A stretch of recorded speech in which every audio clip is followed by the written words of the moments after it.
Alors, raconte-nous ce qui t'est arrivé dans la dernière forêt que nous avons traversée. Tout a commencé par que nous ne connaissions pas nos chemins. Alors nous avons demandé à deux passants, un couple qui avait une dame à vélo et un monsieur qui courait à côté. Et on leur a demandé et puis ils nous ont dit le trajet en anglais, donc j'ai pas compris. Et voilà. Alors après, on s'est mis à les suivre à vélo évidemment, mais ce qui était impressionnant, c'est qu'ils allaient très vite et qu'ils gardaient très vite et qu'ils gardaient longtemps leur vitesse. Alors, le bagage de papa est tombé pile à ce moment. Alors lui, pendant que je passais devant lui comme une flèche, il m'a hurlé « Trace, trace, trace !» Alors moi, je les ai tracés et je les ai suivis. Jusqu'à un moment donné où on était complètement au milieu de la forêt.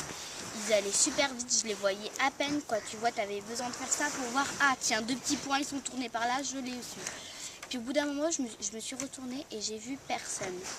Alors après, donc on était... j'ai vu qu'on avait traversé beaucoup d'intersections. Je me disais comment est-ce qu'ils vont retrouver puisqu'ils sont pas juste derrière moi.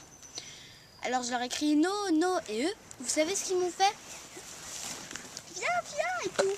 Parce que donc je savais pas comment dire arrêtez-vous, mes parents ne sont pas là. Donc voilà quoi, c'était la cata, je me suis mise à pleurer. Et alors je me suis arrêtée à l'intersection, je les ai attendus. Alors je suis revenue sur mes pas jusqu'à notre point de départ presque. Ils n'étaient pas là. Je suis revenue et là, je me suis rendu compte que j'étais perdue toute seule dans la forêt. Je me suis mise à hurler comme un hippopotame. J'étais là, maman, papa. Ça résonnait dans la forêt. Et puis tout ce que j'entendais, c'était des oiseaux. J'étais vraiment paniquée quoi. Tu vois, j'étais avec mon vélo, toute seule. Avec mon vélo dans la grande forêt. Je savais vraiment plus quoi faire, alors j'étais donc évidemment en train de hurler. Je me suis arrêtée à un chemin, j'ai attendu, toujours en hurlant évidemment et en pleurant. Alors après, soudain, je me suis dit, allez, il faut les attendre à chaque intersection. Donc j'ai fait ça pour 2 intersections, après je me suis dit, ça se trouve, ils ont cru que moi je les ai suivis et ils sont allés dans une ville. Alors là, j'ai failli aller dans une ville. Justement, j'étais sur la route d'une ville. Après, je me suis dit non. Je pense pas que... Non, je pense pas. Alors, je suis revenue. Ensuite, j'ai attendu. J'ai pédalé en rond comme ça dans l'allée principale en espérant voir passer quelqu'un. N'importe qui, quoi. Que ce fût n'importe qui. Peut-être même n'importe qui, quoi. Anglais, français, chinois, japonais, inconnu, connu, je sais pas moi, mais que quelqu'un passe. Personne n'est passé. J'ai hurlé comme d'habitude. Je hurlais. Soudain, vous savez ce que j'entendais? Oui. Et vous savez ce que c'était en fait? Un hibou qui faisait ou. Alors là, je me suis mise vraiment à éclater en sanglots. J'étais là, toute seule, avec une limace, avec un escargot qui avançait lentement vers moi. J'avais super peur. J'étais en état de crise cardiaque. J'étais seule dans la forêt. Je hurlais, personne ne me répondait. J'étais seule avec mon vélo en plus qui avait un problème à la roue. C'était vraiment horrible. Mon vélo avait un problème à la roue. Je pouvais même plus avancer sans qu'il y ait un bruit. Ta-ta. À chaque fois que je tournais la pédale, ça faisait ta-ta. Alors je me suis mise à côté du vélo et j'ai avancé lentement en hurlant. Et soudain, j'ai entendu Malice. J'ai failli m'évanouir. J'étais là, j'avais les joues qui ruisselaient, j'étais toute dégoulinante de partout. J'étais là.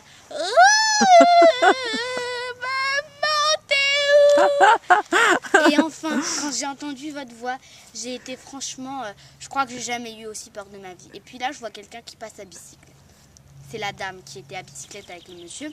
Elle me fait, j'étais là, maman, papa et tout. Et puis après, elle faisait, j'étais là, non mais elle m'énerve celle-là avec ses viens. Ok, je vais la suivre.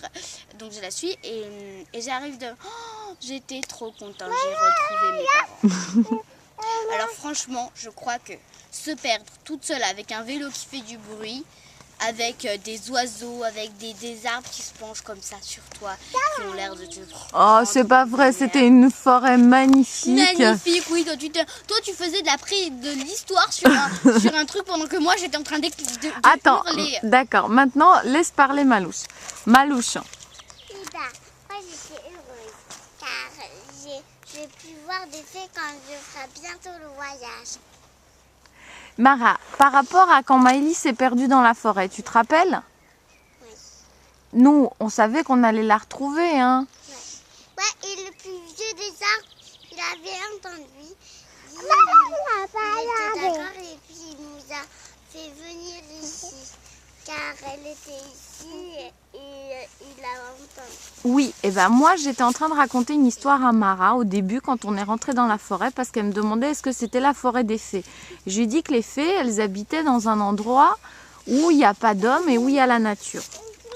Et que souvent elles habitaient dans un très gros arbre, le plus vieux et le plus gros de la forêt.